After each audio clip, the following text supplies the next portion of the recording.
Consideration. Section 2D of Indian Contract Act. It's a desire of the promisor, promisee or any other person, which means the promisor has to take it as done. It's like a law which contains of two things. One is act, second thing is abstinence. To do, as done, past tense, does, present tense, to do, future tense. And not to do, abstain from doing something, past. So this is act, this is abstinence. This is does, abstain from doing something, that is a present. And to do and not to do, abstain from doing something, it is a future tense. So consideration, the definition, which talks about something back in return for both the parties, quid pro quo. This is the basic definition as defined in Indian Contract Act. So just now we have discussed the meaning of consideration.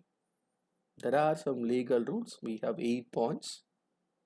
That is a concept number 2. The 8 points are will I explain later. Next is third part is privity of contract and fourth is exception to the rule, no consideration. The basic definition which explains the two things is like a stranger to the contract, though the stranger of the contract cannot be able to enter into the contract. Only the parties of the contract can enter into the contract.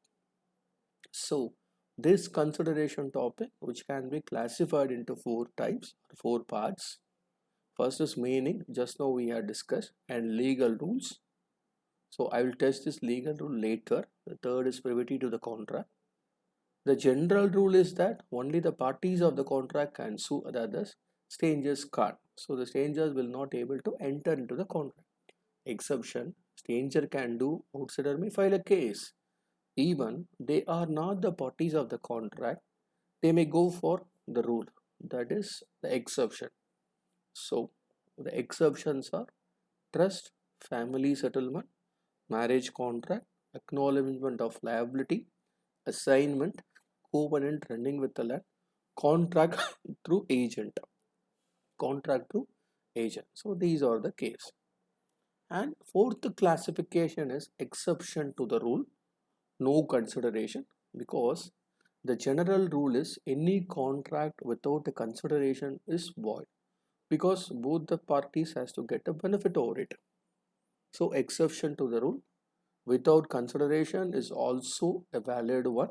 What are those items?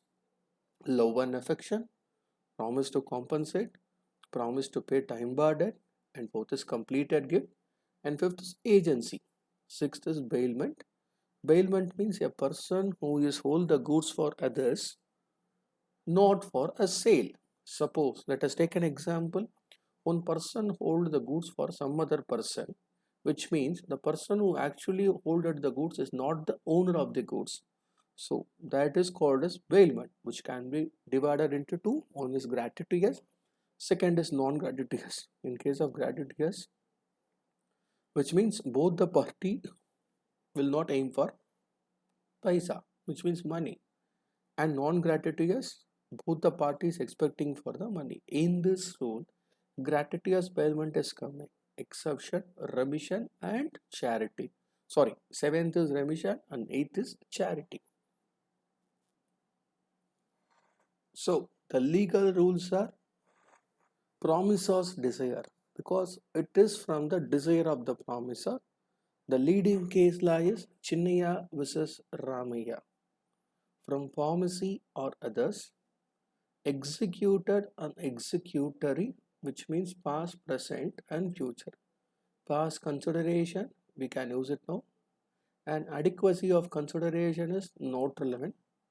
The consideration ought to be legally performed, not unlawful, immoral, or opposed to public policy.